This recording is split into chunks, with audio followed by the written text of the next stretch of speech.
Hello students, आपका स्वागत है। आज हम प्रश्नावली 12.1 क्लास 10th का क्वेश्चन नंबर 1, 2, 3 करेंगे। ठीक है, तो देखो प्रश्न नंबर 1 करने से पहले ऊपर देखो क्या लिख रहा। ठीक है, अब तक अन्यथा न कहा जाए कि पाई बराबर 22/7 का प्रयोग करेंगे। ठीक है, यानी कि हम जो क्वेश्चन करेंगे पाई का मान कितना रखेंगे, 22/7 रखेंगे। ठीक है, अब क्वेश्चन को ध्यान से पढ़ो।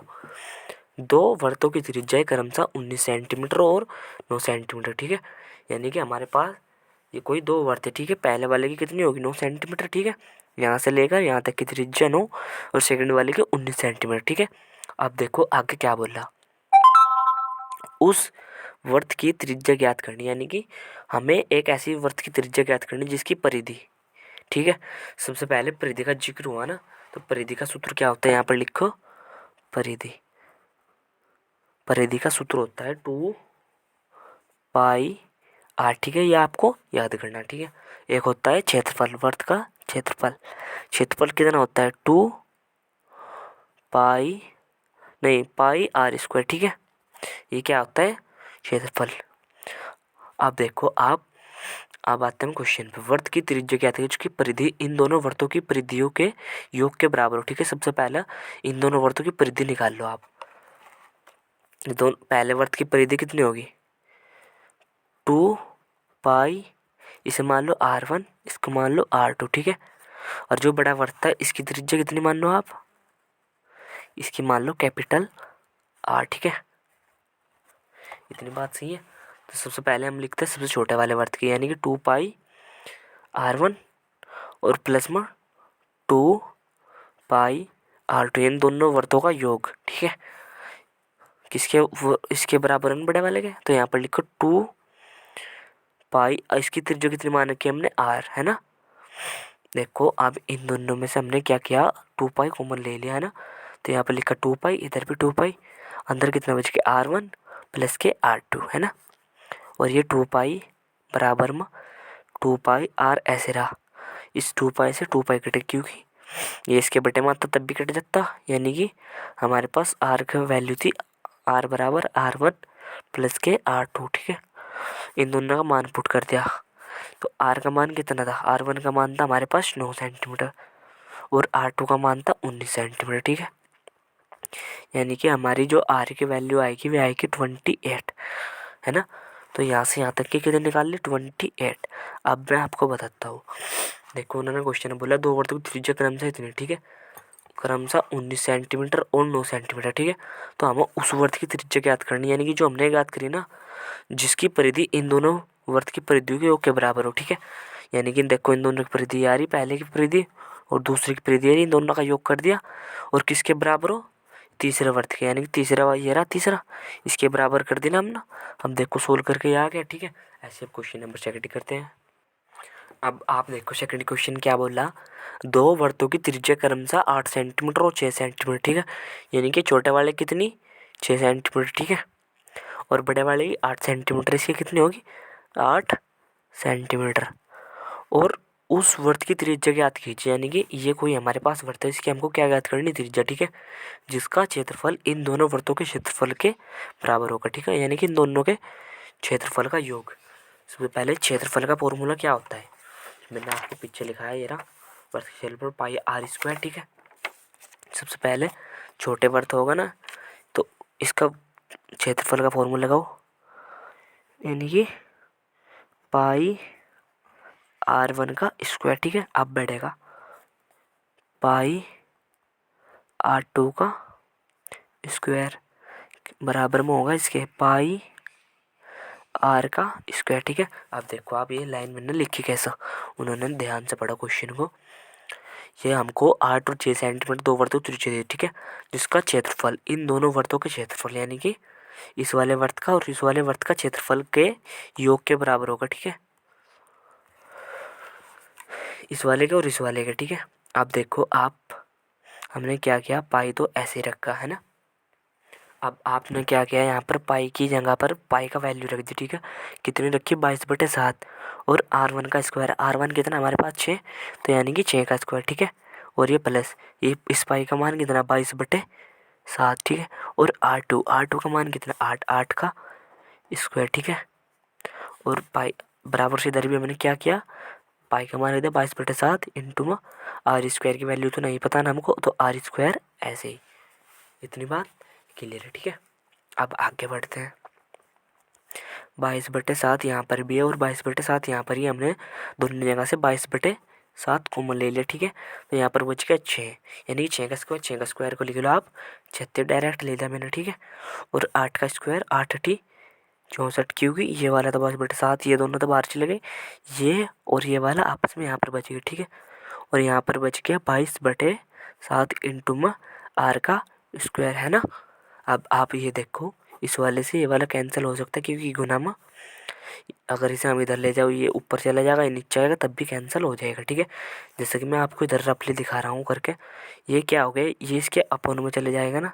देखो 22/7 तो ये रहा, और इधर कितना, इधर भी 22/7 है ना। हमने क्या किया, इसकी गुना इधर और इसकी इधर 22 इंटू में 7 और अपोन में ये वाला 7, इसकी गुना इधर यानी कि 22, इस वाले से ये वाला, इस वाले से ये वाला, ठीक है। ये आपको वैसे पता है, इस वाले से ये वाला काट के। और 64 और 36 कितने होते हैं, 6 4 10 की 0 हासिल लगा 1, 6 3 9 और 1 10, ठीक है। और इधर आर स्क्वायर, और जब ये स्क्वायर हटाएंगे यानी कि इधर रूट आ जाएगा, यानी कि आर की वैल्यू कितनी आएगी हमारी 10 आ जाएगी, ठीक है, प्लस माइनस की, है ना। पता लग गया आपको कैसे निकाल ली। ऐसे ही क्वेश्चन नंबर 3 करेंगे, ठीक है।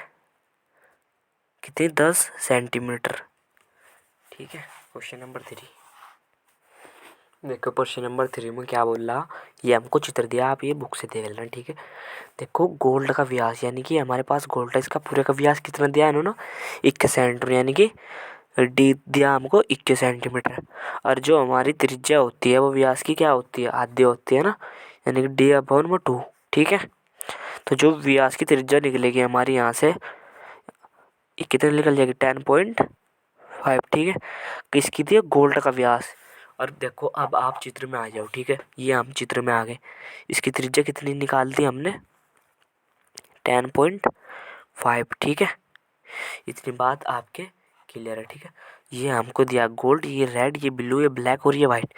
यानी कि सबसे पहले यहाँ पर लिखो R1 कितनी आ गई हमारी 10.5, ठीक है। पता लग गया ना आपको कहाँ से 10.5, ये 10.5 आई है, हमको गोल्ड का पूरा व्यास दिया था, यानी कि पूरी दी थी, ठीक है। कितनी थी 21, और ये आधी कितनी होगी 10.5। और एक चीज़ दी, प्रत्येक अन्य पट्टी 10.5 मीटर चौड़ी, ठीक है। यानी कि यहाँ से लेकर यदि हम यहाँ तक निकाल लेंगे तो ये जो बीच की डिस्टेंस है ना, ये ऐसा, ये भी 10.5 मीटर चौड़ी, ठीक है। तो इस वाले में ये वाली जोड़ दो, केंद्र से यहाँ तक की दूरी निकल जाएगी त्रिज्या। तो R2 कितनी निकलेगी 10.5, तो ये वाला और ये वाला हिस्सा यानी कि प्लस में और 10.5, ठीक है। जब इन दोनों को जोड़ेंगे मैं आएगा 21, ठीक है। अब यहाँ से हम कहाँ तक निकाल लेंगे, यहाँ तक 10.5 और जुड़ जाएगा, ठीक है। क्योंकि ये कितने प्रत्येक, देखो प्रत्येक अन्य पट्टी 10.5 सेंटीमीटर चौड़ी है, ठीक है। तो ये भी 10.5 है, यहाँ तक का हमने एरिया फाइंड कर दिया। कितना है हमारा, यहाँ तक का R3 लिखो, यहाँ तक का कितना आया था 21, और प्लस में ये वाली जोड़ो 10.5, ठीक है। यानी कि 10.5 ये कितनी आएगी, इन्हें जोड़कर आएगा आपका, देखो 21 और 10 31, और पॉइंट के 5 ऐसे ही, ठीक है। ऐसे ही निकाल लो R4, ठीक है। इसमें जोड़ो, ये अब का हम क्या करेंगे, यहाँ तक की तो वैल्यू अब जो हमें पता लग गई, ठीक है। कितनी यहाँ तक की 31.5, अब 10.5 और ऐड करो उसमें, तो 31.5 प्लस में 10.5, 31, रुक जाओ 5 और 5 10, 10 की 0 हासिल लगा 1, 31 रहे 10, 41 रहे 42, कितना आ जाएगा 42, है ना। और जो R5 होगा वो कितना होगा इस 42 में 10.5 और ऐसे ही ऐड कर दो, ठीक है। और R5 यहाँ तक की दूरी आ जाएगी हमारी, ठीक है। कितना आएगा 42 और 10 52, यानी कि 52.5। अब हमको बोला पांचों का क्षेत्रफल ज्ञात करना, ठीक है। सबसे पहले हम निकालते हैं यहाँ से लिखकर के R1 का क्षेत्रफल। R1 का क्षेत्रफल का सूत्र क्या होता है, क्षेत्रफल का सूत्र होता है पाई R स्क्वायर, ठीक है। यानी कि पाई आर की जगह R1 का स्क्वायर। ठीक, पाई की वैल्यू कितनी है हमारे पास 22/7 इंटू में आर स्क्वायर है। आर का मान कितना R1 यानी कि 10.5 का स्क्वायर है ना। अब क्या करते हैं, इसे सोल्व करते हैं हम। ये 22/7 तो ऐसे ही रखा, इस दो जगह पर ले लो यानी कि 10.5 इंटू में 10.5। ठीक है, इतनी बात क्लियर है ना। अब देखो हमने क्या किया, ये 10.5 इंटू में 10.5 था ना, इस अभी पॉइंट का भूल जाए। 105 के 105 भी हमने इधर गुना करा ली। ठीक है, 105 गुना में 105। देखो 5 5 बचे 25 का 5 का हासिल लेंगे 2 2 लिख दिया, 5 ही कम 5 और गुणा में ये 0 से करेंगे तो 0 0 0 और फिर 1 से करेंगे 5 0 1। इन्हें आप ऐड कर दो 5 5 2 5 और 5 10 की 0 हासिल लगा एक, ये आ गया। ठीक, कितने अंक बाद दशमलव होती है, एक तो ये रहा और एक ये रहा यानी कि 2 अंक बाद। ठीक है, ये 22/7 के साथ हमने कोई भी छेड़छाड़ नहीं की। ये कितने आ गए 11/2 5। ठीक है, यही आया ना। अब 3 7 से काट लो, 7 या 21 है ना, तो पॉइंट लगाना पड़ेगा और 7 ही कम 7 14 हो जाएंगे ना, तो 3.4। ये तो पाई का मान आपको पता ही। ठीक है, 4 गुना में ये वाला 11,025। और जब आप इन दोनों की मल्टीप्लाई करोगे ना तो ये आएगा 346,085। ठीक है, ये हमने क्या आएगा निकाल लिया, R1 का क्षेत्रफल निकाले। ठीक है, अब हम क्या करेंगे, अब हम निकाल लेंगे R2 का क्षेत्रफल। यहाँ पर लिखो R2 का क्षेत्रफल। तो देखो R2 का क्षेत्रफल कैसे, सूत्र सबसे पहले लिखते हैं यहाँ पर पाई R2 का स्क्वायर। अब देखो हमको चित्र में आ जाओ, हमने ये तो इसका तो क्षेत्रफल यानी कि इस गोल्ड का तो क्षेत्रफल हमने क्या किया निकाल दिया। अब हम चल रहे वैल्यू में, R1 तो ये रहा, R2 ये रहा, R3 ये रहा, R4 ये रहा, R5 ये रहा। अब हम चलेंगे R2 पर। ठीक है, यानी कि यहाँ तक की बात होगी। अब आप ये देखो यहाँ तक तो मैंने निकाल दिया। ठीक है, और ये पूरा अब R2 पर बात कर रहे हैं ना, यानी कि पाई R स्क्वायर माइनस हमको R2 का क्षेत्रफल का ये रहा पाई R स्क्वायर और माइनस में कर दो R1 का क्षेत्रफल। ठीक है, पता लग गया R1 का क्षेत्रफल कैसे लिया मैंने, यानी कि हम इसका इतने का काट रहे हैं और इतना हमको पता, तो इसका क्षेत्रफल काट के घटा दो, ऑटोमेटिक निकल जाएगा ना। ठीक है, तो ऐसे ही किया हमने। पाई की वैल्यू कितने की 22/7 और इंटू में आर का मान कितना R2 का मान निकाला हमने 21, यानी कि स्क्वायर है ना 21 और गुना में 21। ठीक है, और ये माइनस में R1 का क्षेत्रफल ये कितना निकाला हमने, यहाँ लिख दो यहाँ पर 346.18। ठीक है, 2 अंक तक ही रख लो। ठीक है, 7 दूनी 7 या 21। ठीक है, ऊपर कितना आएगा 22 गुणा में 3 और गुणा में 21 माइनस 346.18। अब हमने क्या किया, इन तीनों की आपस में गुना करा ली। ठीक है, और गुना करा कितना आ गया 21। देखो 2 तिया 6 और 2 तिया 6 यानी कि 66 आ गया है ना दोनों। 21 तिया 66 और डिवाइड में 21, जब 21 से आप भाग करोगे कितना आएगा, यह आएगा 1386। ठीक है, तो इनकी जगह आप कितना लिख लिया 1386 माइनस का ये रहा 34618। अब इस वाले में से हमको ये वाला माइनस करना। ठीक है, तो अब माइनस कैसे करोगे, ऊपर से ज़्यादा वाला लिख के यानी कि 1386 और नीचे वाला लिखा, पॉइंट के साथ पॉइंट रखना आपको। देखो इसमें कोई पॉइंट तो नहीं, यहाँ पर पॉइंट रखा आपने 6643 और पॉइंट के बाद कितने 18, तो यहाँ पर 0 0 घटाओ। देखो यहाँ से हमने हासिल ली 10 हो गए, यहाँ से ली यहाँ भी 10 हो गए, 10 में से 8 गया 2 बज गए ना, यहाँ कितने 9 9 में से 1 गया 8 है ना।